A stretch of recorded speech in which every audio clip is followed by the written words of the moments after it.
तालीमी दरसगाहन पंहिंजनि लाइब्रेरियन हेॾी वॾी शख़्सियत साईं GM सैयद जो उरूज हो तो मेमण ॻोठ में कंहिंसां मिलण आयो ख़बर पई असां छो त तकरीबन पाण बि आयासीं उन हुब सां त उहो शख़्स इहो हुयो मोहम्मद मलीराई जिसके मिलण जे लाइ उनजो इशारो हो तो उन वक़्तु जॾहिं सिंध हिकिड़ी सियासी बहरान में हुई जिते क़यादत जी खोट हुई उन वक़्तु साईं मोहम्मद मलीराई हुयो जंहिंजे लाइ साईं GM सैयद पाण हली आयो तो अलॻि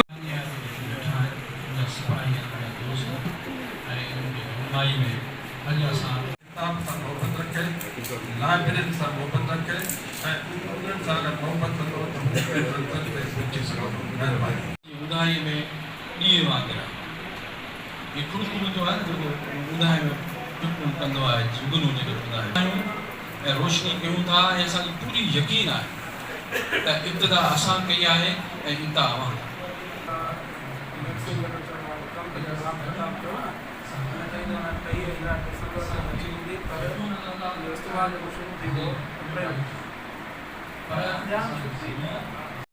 जी साईं अॼु असां हिते बीठा आहियूं जो कमेंट्स वठो पिया मोहम्मद मलीराई लाइब्रेरी मेमणगोठ जेको अवामी प्रेस क्लब जे दोस्तनि क़ाइमु कयो आहे मोहम्मद मलीराई जे नाले सां मोहम्मद मलीराई मेमणगोठ जो शाइर हो बहितरीनु शाइर हो उनजी शाइरी त असीं जेका आहे उहा को किताबु हुनजो हुयो मूंखे नालो यादि कोन थो अचे उहो अञा ताईं जेको आहे मंज़र आम ते अची वियो पर ॿियो छापो कोन्हे तंहिंजे करे मुंहिंजे हिन दोस्तनि खे गुज़ारिश आहे जंहिंजे नाले सां असां लाइब्रेरी क़ाइमु कई आहे उनजो हिन किताब जो ॿियो छापो ज़रूरु आणी अवामी प्रेस क्लब वारा कोशिशि कनि त उनजे किताब जो ॿियो छापो ज़रूरु अचे जीअं माण्हुनि खे उनजी शाइरी जी ख़बर पए ऐं मलीर में ज़रूरत आहे लाइब्रेरियुनि जी लाइब्रेरियूं आहिनि उन्हनि खे आबाद करण जी बि ज़रूरत आहे तंहिंजे करे जीअं पंहिंजो मूं अॻु में चयो पंहिंजे तक़रीर में 25 खां 40 लाइब्रेरियूं मौजूदु आहिनि पर उहे माण्हू या शागिर्द पढ़ण वारा ओॾा वञनि नथा पढ़ण वारनि जो रुझान असांखे पैदा करणो पवंदो उन जे लाइ ज़रूरी आहे त इन लाइब्रेरी में हर महीने 2 प्रोग्राम हुजनि जेको स्टडी सर्कल जे हवाले सां लाइब्रेरियुनि जे हवाले सां जीअं माण्हू अचनि नौजवान अचनि शागिर्द अचनि शागिर्दनि खे विज़िट करणु खपे हिन लाइब्रेरी जो त जो उहे ॾिसनि हुनजे मतिलब जा कहिड़ा किताब हिते आहिनि ॿियो कोशिशि करियूं असां लाइब्रेरी खे त रेफरेंस लाइब्रेरी करियूं रिसर्च लाइ माण्हू अचे उनखे उहे किताब मिलनि त उहो उन ते रिसर्च करे सघे आम किताब जेके आहिनि उहे हर जाइ ते मिली सघंदा पर जेके रिसर्च बेस्ड बुक आहिनि उहे असांखे नथा मिलनि कंहिं बि लाइब्रेरी में असांजे लाइ वॾी तकलीफ़ इहा आहे जेके असां हिस्टोरियन आहियूं मौक़ कयूं तहक़ीक़ करण वारा आहियूं रिसर्च जे लाइ असांखे उहे किताब नथा मिली सघनि लाइब्रेरी में ॿाराड़ी जी लाइब्रेरी जी ॻाल्हि त उहे शहर में त मौजूदु आहिनि तंहिंजे करे इहे दोस्त कोशिशि कनि त उहे किताब जेके रेफरेंस तौरु कमु अचनि जेके तहक़ीक़ी किताब हुजनि उन्हनि किताबनि खे गॾु कनि त जीअं शागिर्द सां गॾोगॾु उहे लिखणु पढ़ण वारा माण्हू रिसर्च करण वारा माण्हू उहे बि न मुस्तफ़ीज़ थी महिरबानी थैंक यू अवामी प्रेस क्लब जे तरफ़ां अॼु असांखे हिते मदू कयो वियो ऐं असां अवामी प्रेस क्लब खे एप्रिशिएट था कयूं जिन हिकु बहितर क़दम खयो आहे जेको लाइब्रेरी जो क़याम कयो आहे ऐं अवामी प्रेस क्लब जो क़याम हिते ऐं उन सां गॾोगॾु लाइब्रेरी जो क़याम पंहिंजे ई हिन प्रेस क्लब में कयो आहे ऐं असां एप्रिशिएट था कयूं ऐं एज़ ए सिविल सोसाइटी समाजी कारकुन आहियां मां कराची रूरल नेटवर्क सां मुंहिंजो ताल्लुक़ु आहे ऐं असां बि सिविल सोसाइटी जा ई कारकुन आहियूं ऐं कराची प्रेस क्लब असांजो सिविल सोसाइटी जो इदारो आहे असां पार्टनर तौरु हिते गॾिजी मुस्तक़बिल में इंशाअल्लाह अवामी प्रेस क्लब ऐं कराची रूरल नेटवर्क ऐं हिन क़िस्म जूं जेके एक्टिविटीज़ आहिनि या हिन क़िस्म जूं जेके तरक़ी वारियूं जेके सरगर्मियूं आहिनि इन तरफ़ वधंदासीं इंशाअल्लाह ऐं जेको आहे मलीर खे तरक़ी ॾियारींदासीं तालीम जे हवाले सां, नौजवाननि जे रोज़गार जे हवाले सां, गुरबत जे ख़तमु थियण जे हवाले सां, ऐं इंशाअल्लाह इहो सफ़र असांजो जारी रहंदो। ऐं आउं अवामी प्रेस क्लब जी टीम खे ख़ासि तौर ते सामी मेमन साहब ऐं उन जी टीम खे एप्रिशिएट थो कयां जिन जेकी महिनत करे रहिया आहिनि मलीर जे लाइ, हू तरक़ी जे लाइ कोशिशूं करे रहिया आहिनि ऐं पंहिंजो सहाफ़ती जेको फ़र्ज़ु आहे, सहाफ़ती जेको सर अंजाम आहे, कमु जेको आहे उहो पंहिंजो निभाए रहिया आहिनि। Thank U. गवर्नमेंट ऑर्गेनाइजेशन मुराद मेमन ॻोठ सभ खां पहिरीं त अवामी प्रेस क्लब खे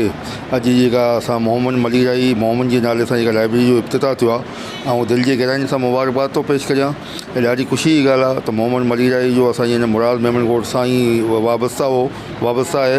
ऐं सही नालो हुनजो हाजी शफ़ी मेमन साहिबु हो ऐं हुनखे प्यार ऐं मोहबत मां जेको सो मोहम्मद मलीराई चवंदा हुआ ऐं बहितरीनु ख़ूबसूरत शाइर हो ऐं साईं जीम सईद जो पोइ लॻो ऐं सिंध जो तमामु बहितरीनु आशिक़ हो। सिंध सां तमामु घणी हुन मोहबत कई। अॼु ॾाढी ख़ुशी थी रही आहे त अवामी प्रेस क्लब जे दोस्तनि हेॾी महान शख़्सियत बहितरीनु किरदार जे मालिक मोहम्मद मलीराई जे नाले सां हिते लाइब्रेरी क़ाइमु कई आहे। ऐं अवामी प्रेस क्लब पाण बि हिकिड़ो ख़ूबसूरत इदारो आहे। उन जे अंदरि जेके बि दोस्त कमु करे रहिया आहिनि हिकिड़ो बहितरीनु मलीर जे तरक़ीअ लाइ करे मलीर जे मतिलबु ख़ूबसूरत दुबारा मलीर खे ख़ूबसूरत बनाए करे अवामी प्रेस क्लब जा साथी बहितरीनु किरदारु अदा करे रहिया आहिनि। त मतिलबु असांजे तमामु इहे असांजे पुठिते पयल जेके ॿारड़ी इलाइक़ा आहिनि हिते इहे लाइब्रेरियुनि जा जेको सो माना लाइब्रेरियुनि जा अहिड़े ख़ूबसूरत इदारनि जो क़याम असांजे लाइ तमामु वॾी ख़ुशाईंदी आहे त असांजे नौजवान में शौर ईंदो ऐं तालीम जो रुझान वधंदो। त तमामु बहितरीनु कोशिशि आहे। ऐं गवर्नमेंट सां बि इहा अपील कंदुसि त महिरबानी करे मलीर जे अंदरि मलीर में जेके पुठिते पयल जेके इलाइक़ा आहिनि त उन्हनि में ई अवामी प्रेस क्लब सां मिली करे अहिड़े ख़ूबसूरत इदारनि जो क़याम कनि ऐं अहिड़े इदारनि जो जेको सपोर्ट कनि। छो त गवर्नमेंट जी हिन वक़्तु असां तालीम जे हवाले सां लाइब्रेरियुनि जे हवाले सां गवर्नमेंट जी जेका सपोर्ट आहे गवर्नमेंट जा जेके असांजे मतिलबु मलीर में का बि गवर्नमेंट सतह ते का ख़ूबसूरत लाइब्रेरी कोन्हे। त जेके सक़ाफ़त डिपार्टमेंट जेके वाबस्ता जेका डिपार्टमेंट आहिनि उन सां इहा अपील थो करियां त मलीर में अहिड़े क़िस्म जा जेको सो इदारा खोलिया वञनि लाइब्रेरियूं क़ाइमु कयूं वञनि ऐं मलीर जे शागिर्दनि जे लाइ तालीम या इहे तरक़ी लाइ करे पंहिंजो गवर्नमेंट पंहिंजो जेके वाबस्ता जेके इदारा आहिनि उहे पंहिंजो किरदारु अदा कनि। असां सोशल डेवलपमेंट ऑर्गेनाइजेशन तरफ़ां बि हिकिड़ी लाइब्रेरी जो क़याम मतिलबु कयो आहे ऐं उन में असां CS ऐं कमीशन पास थी ॿारनि जे हवाले सां तयारी कराईंदा आहियूं ऐं उन लाइब्रेरी जो क़याम कयो आहे। ऐं जेको सो हिकिड़ी तमामु असांजे मलीर में तमामु ख़ूबसूरत जेका असां इहा जेका मतिलबु पई आहे त जेके बि मलीर में बहितरीनु जेके किरदारु रखंदड़ जेके माण्हू आहे जेके कल्ह असांजे हिन तरक़ी जे सफ़र में जदोजहद में गॾु हुआ मगर अॼु रूहानी तौर ते असां सां गॾु आहिनि पर जाने रूहानी तौर ते असां सां गॾु आहिनि पर जिस्मानी तौर उहे असां सां गॾु न आहिनि। दुनिया मां जेको मतिलबु हलिया विया आहिनि।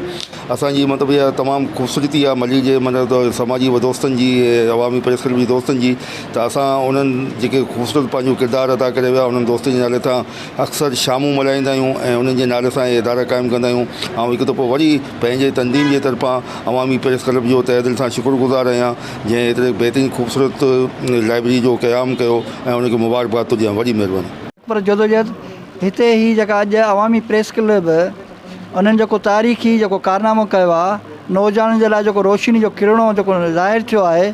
उन्हनि जे लाइ अवामी प्रेस क्लब जे दोस्तनि खे मुबारकबाद हुजे। उनमें ज़्यादातर जेको सामी मेमन साहब ऐं उन सां गॾु जेका टीम आहे ऐं कराची में जेको स्पेशल हिननि सॼी सिंध खां सवाइ कराची में जेको कमु कयो आहे माण्हुनि खे जेको सुजाॻी ॾिनी आहे ऐं हिते जे मलीर में जेके मसइला आहिनि उन्हनि खे उजागर कयो आहे उन जी बि हिकु कड़ी आहे जेको छो त इल्मु खां सवाइ माण्हू अंधो आहे। इल्मु हिकिड़ी टी अखि आहे उन जे लाइ लाइब्रेरी जेका खोली आहे इन खे जस हुजे ऐं असां अवामी प्रेस क्लब जे दोस्तनि खे मुबारकबाद।